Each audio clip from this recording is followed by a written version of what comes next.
7 years ago, a story began. A story about a man who didn't believe in hope anymore.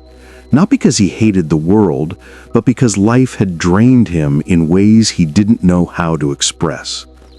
That man's name was Marcus Hale. He wasn't extraordinary. He wasn't the chosen one. He was simply human, tired, overwhelmed, and quietly losing pieces of himself.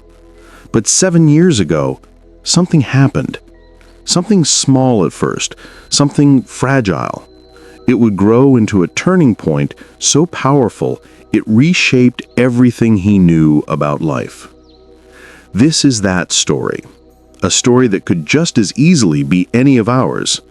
Hello, friend. Welcome to Our Story. Before we start, please like this video and subscribe. Also, tell us where you're watching from. United States, London, Canada, Jamaica, or Africa. We want to know. Marcus woke each day at 5:42 a.m. to an alarm that creaked through the dim light of his tiny apartment. Not because he wanted to, because he had to. Rent didn't pay itself, responsibilities didn't pause for burnout. Life didn't wait for motivation. He worked at a small IT support desk for a medium-sized company that cared more about numbers than names. His job wasn't awful. It was just draining in the way things become when they mean nothing but take everything. His days were predictable. Wake up tired, sit in traffic, answer emails, fix software issues, deal with impatient coworkers, eat lunch alone, pretend to be fine, go home, scroll on his phone, sleep. Repeat. And for months, things only got worse. The promotion that never came. He'd been promised a promotion twice. Just a little longer, his manager said. But the role was given to someone else each time. Next cycle, they told him. He didn't believe it anymore. The relationship that slowly faded. Marcus had been with Jenna for 3 years. They met during a time when both of them had hope, ambition, curiosity. But life grew heavier for both of them, and little cracks formed. Quiet arguments, unspoken frustrations, mismatched priorities.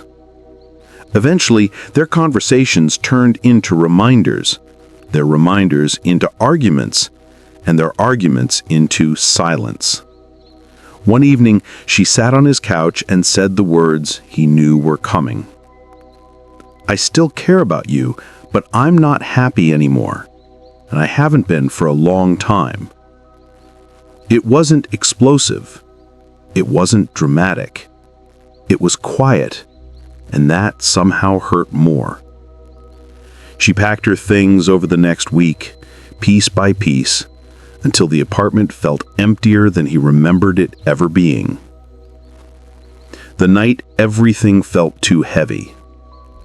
One night, overwhelmed, Marcus sat alone on the floor, lights off, surrounded by the hum of the refrigerator. He whispered into the silence, "I don't know what I'm doing anymore."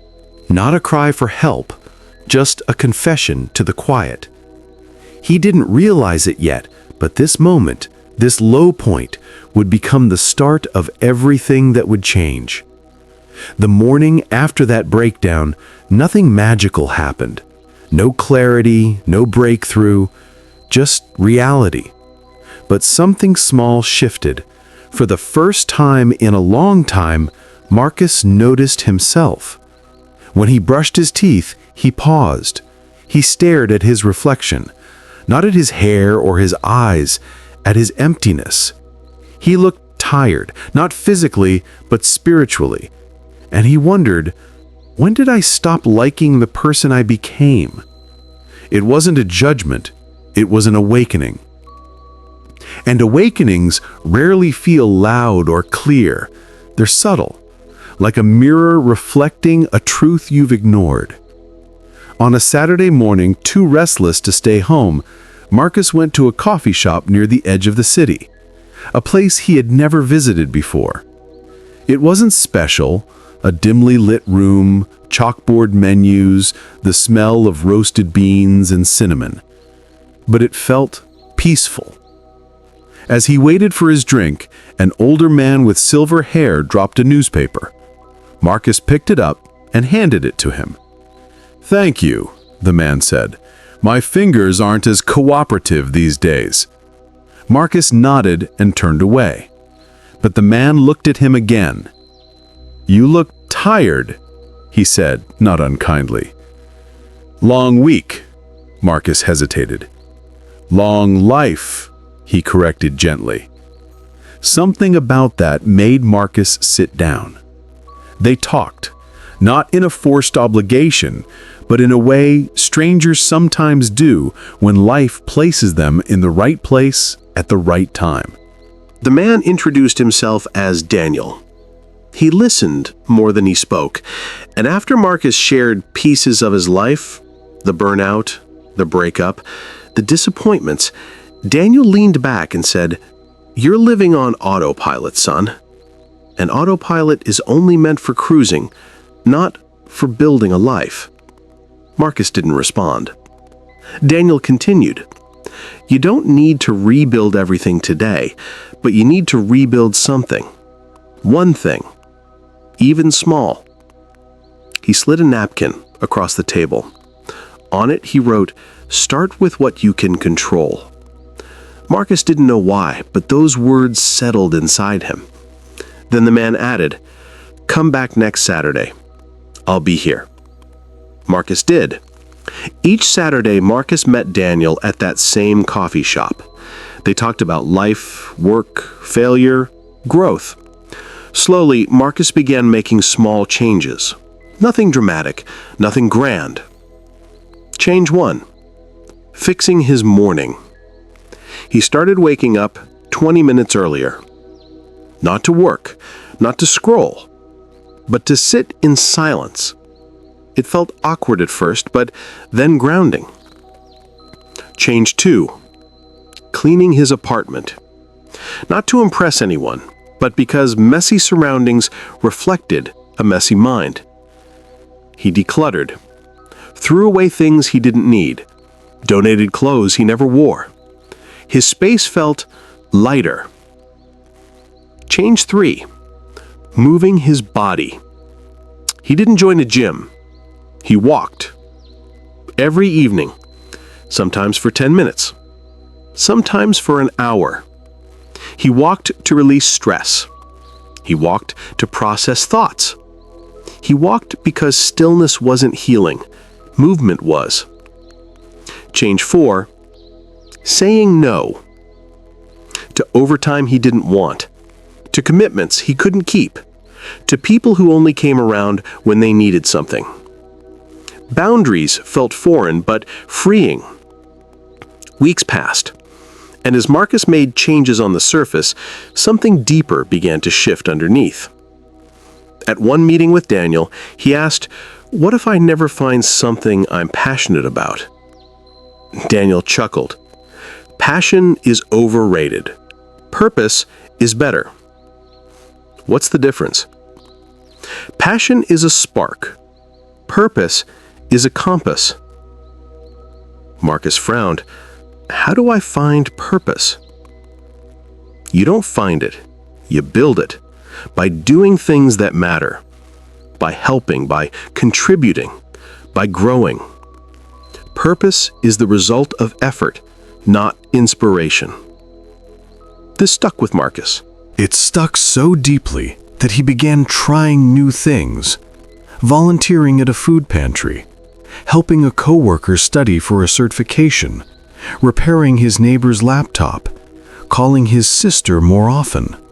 Small acts, small ripples, but ripples become waves. And for the first time in a long time, life didn't feel like something happening to him. It felt like something he was shaping. Months into his quiet transformation, something unexpected happened. His company announced an opening for a teen coordinator, a role above his current one. Marcus hesitated. Self-doubt whispered, "You're not leadership material." But Daniel's voice echoed louder, "Start with what you can control." He applied. Weeks passed, then HR emailed him, "Marcus, congratulations, you've been selected for an interview." He wanted to celebrate, but fear clung to him like an old habit. "What if I fail?" he asked Daniel. "Then try again. But what if you succeed?" Marcus froze. He'd spent so long expecting defeat, he forgot to consider possibility. He walked into the conference room in a pressed shirt he ironed 3 times. His hands trembled slightly, but when they asked him, "Why do you want this position?" he answered honestly, not with the rehearsed lines he practiced, but from his heart. "I want to help this team grow, and I want to grow too." The panel nodded. He left unsure.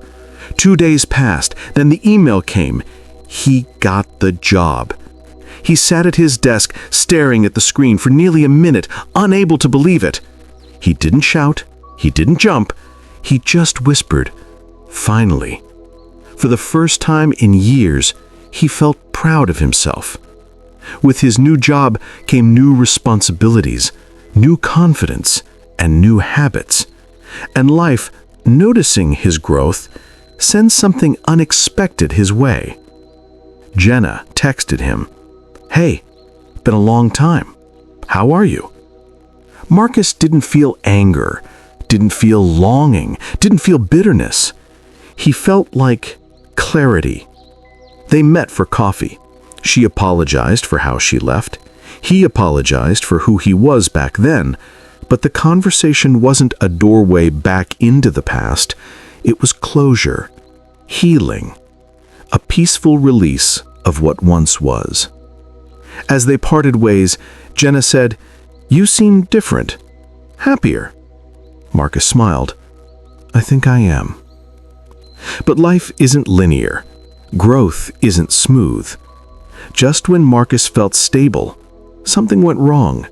A major project at work, one he was responsible for, failed due to a technical oversight. Not his fault, but under his leadership, upper management was furious. Coworkers were frustrated. Emails piled up. One night, overwhelmed, Marcus drove to the coffee shop, but Daniel wasn't there. For the first time since meeting him, the table was empty. Marcus waited an hour, then 2, but Daniel never showed. The next Saturday he tried again. No Daniel. He asked the barista if the older man had visited recently. She hesitated. "You didn't hear? He passed away 2 weeks ago." Marcus stared. "What?" "He had a heart condition. He was here almost every day. He talked about you sometimes." The world dimmed around him. He left the shop and sat in his car with shaking hands. The man who helped rebuild his life. The man who listened without judgment. The man who gave him the momentum he needed was gone. He cried, not loudly, but deeply. The kind of cry you release when life takes something you didn't know you depended on. A week later, Marcus received a small envelope in the mail. No return address. Inside was a handwritten letter. He recognized the shaky handwriting immediately. It was from Daniel. "Marcus, if you're reading this, my time has passed. Don't be sad for long. I lived a full life, and meeting you was part of that fullness. There is something I want you to remember. Growth does not stop when your mentor leaves. Growth continues because you carry what they gave you. You don't need me anymore, and that is the greatest compliment you could give a teacher. Live well, be kind, build purpose, help others the way I helped you. The world needs people who remember what it's like to be lost, yet choose to help others find their way. Daniel." Marcus pressed the letter to his chest and closed his eyes. For the first time since hearing of Daniel's passing, he felt peace. His mentor wasn't gone. He lived in every decision Marcus made. The next Monday, Marcus returned to work with renewed determination. He fixed the project issue. He rebuilt the team's morale. He asked for help where needed, instead of carrying everything alone. He communicated more clearly. He led instead of merely managing.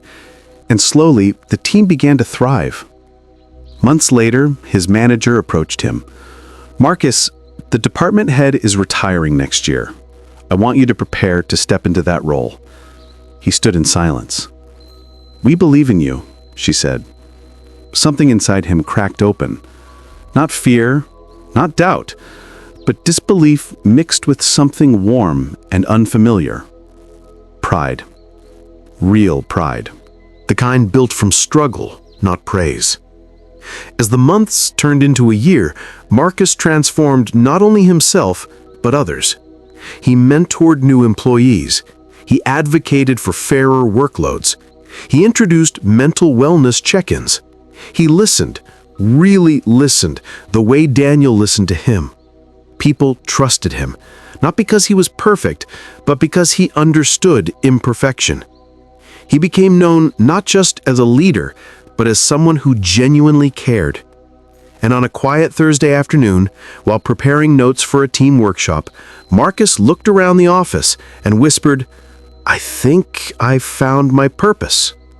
One Saturday morning, exactly 1 year after he first met Daniel, Marcus returned to the same coffee shop. He ordered 2 drinks, sat at the table where they always sat, placed 1 cup across from him, and for a few minutes, he spoke to the empty chair. "Thank you," he whispered, "for everything." As he stood to leave, something caught his eye. A young man nearby, shoulders slumped, eyes red, staring at his phone with a look Marcus recognized too well, a look of quiet despair. He hesitated, then walked over. "Hey, you okay?" The young man wiped his eyes quickly. "Yeah, just long week." "Long life," Marcus corrected gently. The young man looked up. Marcus smiled. I'm here every Saturday morning if you need someone to talk to." The young man nodded slowly. And in that moment, Marcus understood. Purpose was not a job, not a title, not success. Purpose was passing forward what was once given to you. Marcus's life didn't suddenly become perfect. He still faced challenges. He still felt tired sometimes. He still questioned himself on occasion. But he no longer lived on autopilot. He lived with intention, with direction, with quiet confidence. He became the kind of person he once desperately needed. And that, more than any promotion, any relationship, any achievement, was the true transformation. You don't have to overhaul your life overnight. You don't have to be extraordinary. You don't need a perfect plan. All you need is one honest moment with yourself, one small change, one step toward a better direction, one person to believe in you, even if that person is you. Life doesn't change in a day, but it does change in a year, and your year can start today. If you're still here, thank you. I hope this story brought you comfort, clarity, or even just a moment of peace. If you'd like to continue this journey of growth and healing with us, please subscribe to the channel, leave a comment, and share this story with someone who might need it. And always remember, no matter how heavy life feels, you are never stuck. Small steps can transform everything. See you in the next story.